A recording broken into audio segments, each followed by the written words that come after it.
Now, we'd like to delve deeper into the symbolism embedded within nationalistic icons, particularly flags. While they ostensibly represent patriotism, I believe their significance runs far deeper.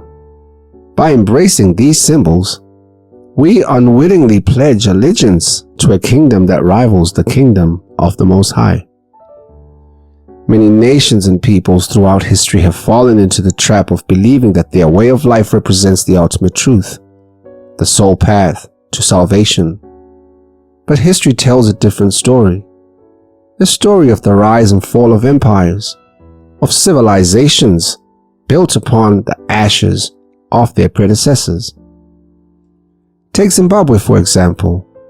The modern nation rises from the lasting legacy of ancient civilizations, stretching back to the grandeur of great Zimbabwe and the forefathers who built it. The iconic Zimbabwe bird, a symbol deeply intertwined with the nation's identity, speaks volumes about the cyclical nature of history and the persistent human aspiration for transcendence. This bird, in its various forms, the phoenix, or the Benu bird, or the flame, embodies the concept of resurrection, of rising from the ashes of the past. It symbolizes the soul's journey, its potential for ascension to higher states of consciousness. But it also represents the cyclical nature of human experience, the tendency to resurrect old beliefs and systems, even those that have led to destruction in the past. In this context, the Zimbabwe bird can be seen as a mytho-hermetic symbol, embodying the divine hermaphrodite, the union of opposites. It echoes the ancient Kemetic myth of Heru and Isis, brother and sister, whose union produced the divine child. This concept of androgyny is reflected in the Karanga understanding of Mwari, the supreme being who transcends gender. The builders of Great Zimbabwe, like the people of Kemet, were, in a sense, Masons, not in the formal sense of modern Freemasonry, but as individuals who sought to emulate the divine to attain a state of godhood. This aspiration is woven into the very fabric of the Zimbabwean flag, an alchemical hieroglyph that speaks of the enduring belief in enlightenment through suffering, meaning, for example, that the suffering that the people are going through now is meant to bring them forward to the next level.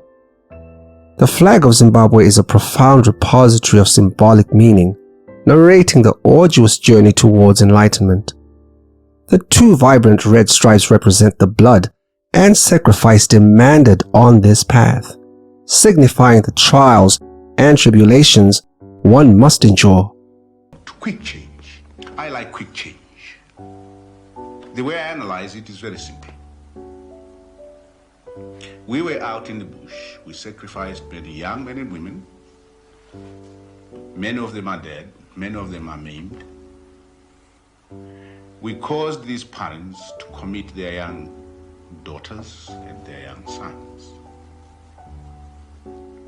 Is it not natural that the population that gave its young sons and daughters should expect things to move fast? We taught the people that there must be quick change. And we said, you give us sacrifice because we want quick change. The black stripe, boldly traversing the red, embodies the death of the old self, the ego that must be relinquished to progress. The black stripe also signifies the daunting trials the initiate must overcome before the soul can pass through the twin pillars of duality, represented by the two black lines that form 2/3 of the triangle.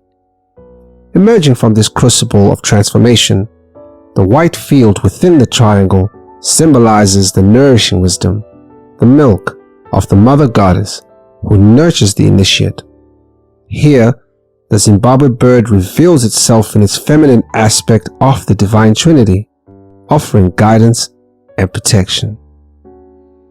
The radiant yellow stripes signify the enlightenment attained by those who successfully navigate this path, while the verdant green stripes represent the all-encompassing god of vegetation, Osiris, revered by the Karanga people as Mwari.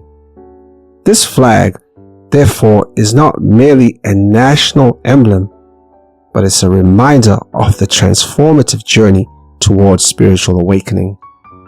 It isn't merely a symbol of national pride, but it testifies to the enduring human quest for transcendence, a quest that has been pursued through countless cycles of rise and fall, of construction and destruction.